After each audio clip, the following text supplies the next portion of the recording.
And now it's a little bit different. You can still determine whether this opens up or down. Right? Here it's a positive leading coefficient, so A is greater than 0, therefore the graph is going to open up, which means your vertex is going to be a minimum point. So you can identify you have a minimum here. The minimum is going to be the vertex. And so, again, probably the easiest thing to do if you're given intercept form is to go ahead and just enter it on your calculator and evaluate the graph. So if I type this equation in, 3 times x plus 10 times x minus 8, okay, view the graph of it.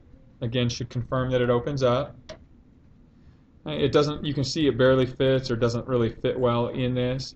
If you ever need to view the window, you can, you can go into this F2 zoom and try to zoom it to fit.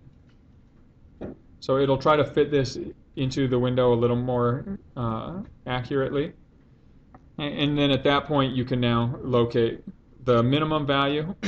If I hit F5 minimum, number 3, choose a point that's to the left of my vertex. So I can see right here, I'm to the left of my vertex. Now choose an upper bound point that's to the right of my vertex. Again, move my crosshairs until I see it to the right of that minimum point. And when I do that, it gives me the lowest value in that. So my vertex is going to be -1, -243. The value that I'm looking for is just the y-coordinate of that vertex. All right, Matt? You do that without going up and calculating? If you wanted to do it, you'd still probably use your calculator. But the way to do this manually would be... Like just without the graph itself. Right.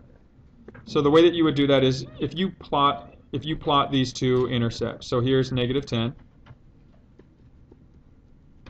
and here's 8, let's say.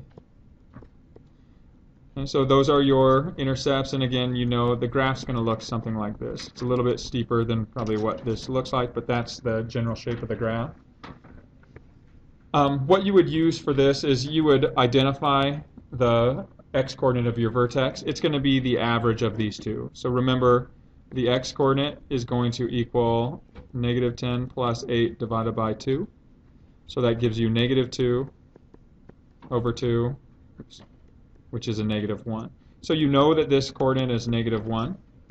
And so what you could do if you're not using the graph of this is you could take this function 3 times x plus 10 times x minus 8. I would use the width key, the vertical bar, x equals, and then just evaluate for -1.